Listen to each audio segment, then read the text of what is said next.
세상에는 수많은 고갯길이 있습니다. 하지만 오늘 이야기할 이 고개는 조금 특별합니다. 경상북도 안동 땅에 너무나도 험준하여 한 번 넘어본 사람은 두 번 다시는 넘으려 하지 않았다는 전설적인 고갯길. 그리고 그 고개에 얽힌 죽음의 문턱에 섰던 한 남자와 그를 살린 한 여인의 기적, 그리고 용서에 대한 이야기, 바로 근비령 이야기입니다. 준비 없이 그 고개를 넘지 말라는 경고가 붙은 이유, 지금 시작합니다.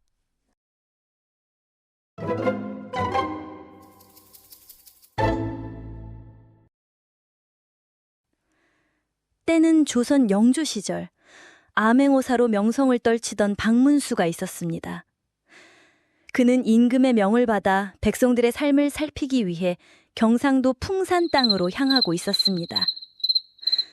하지만 그는 이 지역 지리에 어두웠고 눈앞에 나타난 거대하고 험한 고개의 무서움을 전혀 알지 못했습니다. 끝이 보이지 않는 고갯길을 넘던 박문수는 결국 해가 저물도록 정상을 넘지 못했습니다. 극심한 허기와 피로에 지친 그는 산중턱에서 그만 정신을 잃고 쓰러지고 말았습니다. 사방에서는 짐승들의 울음소리만 울려 퍼지고 칠흑 같은 어둠이 온 산을 집어삼켰습니다. 일어나야 한다. 일어나야 한다. 가까스로 정신을 차렸지만 몸은 천근만근, 목은 타들어가는 듯 했습니다. 사흘 밤낮을 꼬박 길가에 쓰러져 있었지만 오가는 사람 하나 없었습니다. 어쩌다 사람의 기척이 느껴질 때면 물 하고 외쳐보았지만 탈진한 그의 목소리는 모기 소리보다 작아 아무에게도 닿지 않았습니다. 간혹 그를 발견한 이들도 있었지만 그저 징그러운 것을 보듯 훌깃 쳐다보고는 제 갈 길을 갈 뿐이었습니다. 결국 박문수는 모든 것을 체념하고 조용히 눈을 감았습니다. 삶의 마지막 순간이었습니다. 바로 그때였습니다. 산나무를 캐러 온 대여섯 명의 안악들이 쓰러진 박문수를 발견했습니다. 어머나, 웬 사람이 쓰러져 있네? 옷차림을 보니 거지인가 봐. 죽었나? 안악들이 수군거릴 때 박문수는 마지막 힘을 다해 다시 한번 물 하고 속삭였습니다. 그 소리는 너무나 작았지만 유독 한 젊은 안악의 귀에 선명하게 들렸습니다. 아, 가엾어라. 이 깊은 산골짜기에서 물을 어디서 구한단 말인가? 잠시 생각에 잠겼던 여인. 그녀는 이내 결심한 듯 박문수에게 다가갔고 그리고는 주위의 시선에도 아랑곳하지 않고 자신의 젖가슴을 풀어 죽어가는 박문수의 입에 물렸습니다. 함께 온 안악들은 경악했습니다. 세상에, 젊은 여자가 외간 남자에게 젖을 물리다니. 미치지 않고서야. 하지만 박문수는 갓난아기처럼 필사적으로 젖을 빨았습니다. 생명의 젖줄기였습니다. 얼마 후 갈증이 가시고 정신을 차린 박문수는 눈물을 흘리며 말했습니다. 부인, 정말 고맙습니다. 생명의 은인이십니다. 마음씨 착한 여인은 죽어가는 사람을 차마 두고 갈 수 없어 무거운 나물 보따리를 인체에 박문수를 부축하여 힘겹게 산을 내려왔습니다. 하지만 먼저 산을 내려온 안악들의 입방화 때문에 마을은 이미 발칵 뒤집혀 있었습니다. 서방 있는 여편네가 외간 놈에게 젖을 먹여줬다지. 정숙하지 못한 못된 년이야. 소문은 순식간에 여인의 남편 귀까지 들어갔습니다. 아내의 망측한 짓에 경노한 남편은 분을 이기지 못하고 이를 갈며 아내가 돌아오기만을 기다렸습니다. 아내가 박문수를 부축하고 나타나자 남편은 이성을 잃고 달려들어 아내의 뺨을 마구 때렸습니다. 이 환양년, 이게 할 짓이냐? 생전 처음 보는 놈에게 젖을 먹여! 서방님, 제가 잘못했어요. 제발 용서해 주세요.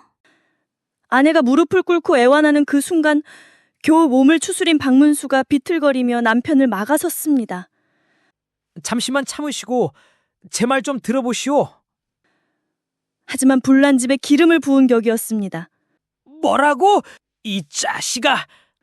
남편은 다짜고짜 박문수의 얼굴에 주먹을 날렸습니다. 온전치 못한 몸으로 주먹을 맞은 박문수는 코피를 쏟으며 그대로 쓰러졌습니다. 남편은 분이 풀리지 않는 듯 쓰러진 박문수를 향해 사정없이 발길질을 해댔습니다. 마을 사람들은 그저 구경만 할 뿐 누구 하나 나서는 이가 없었습니다. 바로 그때였습니다. 암행어사다. 누군가 외쳤습니다. 발길질을 피하려 몸부림치던 박문수의 허리춤에서 왕의 고난을 상징하는 마패가 드러난 것입니다. 그 순간 모든 것이 멈췄습니다. 아내를 때리고 암행어사하게 발길질하던 남편의 얼굴은 새파랗게 질렸습니다. 구경하던 사람들도 모두 얼어붙었습니다. 남편은 그 자리에 엎드려 머리를 조아렸습니다. 어사나리 죽을 죄를 지었습니다. 제발 목숨만 살려주십시오. 몸을 일으킨 박문수는 깊은 생각에 잠겼습니다. 죽어가는 사람의 목숨은 풀골레 보듯 하찮게 여기던 사람들이 어찌하여 이까진 마패 하나에는 이토록 벌벌 떠는가? 백성들이 무서워하는 것은 사람의 소중한 생명이 아니라 그저 권력의 상징인 마패뿐이로구나. 박문수는 정신을 가다듬고 근엄한 목소리로 남편에게 말했습니다.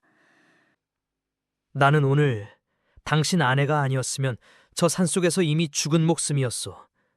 당신의 아내는 여인으로서 행하기 어려운 큰 자비를 베풀어 나를 살린 생명의 은인이여.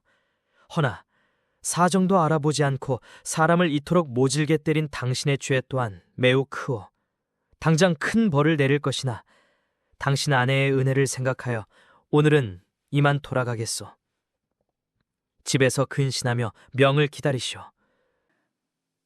며칠 후 부부는 관하로 불려왔습니다. 죽음의 공포에 떨고 있는 부부 앞에 암행어사 박문수가 앉았습니다. 부부가 납작 엎드려 목숨을 구걸하자 박문수는 남편에게 조용히 말했습니다. 부디 당신의 아내를 아끼고 사랑해 주시오. 그리고 놀라운 말을 덧붙였습니다. 생명을 구해준 은혜에 보답하고자 하오. 두 분을 위해 얼마간의 논과 밭을 마련했으니 사양 말고 받아 부디 행복하게 잘 사시오. 큰 벌을 받을 줄 알았던 남편이 아내 덕분에 목숨을 구하고 오히려 상까지 갖게 되자 감격의 눈물을 흘렸습니다. 이 이야기는 훗날 세상의 전설처럼 알려졌고 사람들은 박문수가 죽을 뻔했던 그 험한 고개를 금비령이라고 부르기 시작했습니다. 금비령, 여종의 출입에 금하는 고개라는 뜻도 있지만 어쩌면 비단처럼 귀한 생명의 젖줄기를 베푼 여인을 기리는 이름일지도 모릅니다. 이 이야기는 우리에게 묻습니다. 당신이 무서워하는 것은 무엇입니까? 차가운 권력의 상징입니까? 아니면 쓰러져가는 따뜻한 생명의 가치입니까? 준비 없이 넘지 말아야 하는 것은 험한 산길만이 아닐 것입니다. 타인의 고통에 대한 무관심, 진실을 보지 못하는 편견, 이야말로 우리가 넘어서야 할 가장 위험한 고개가 아닐까요?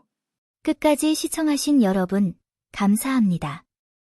이야기 101 스튜디오입니다.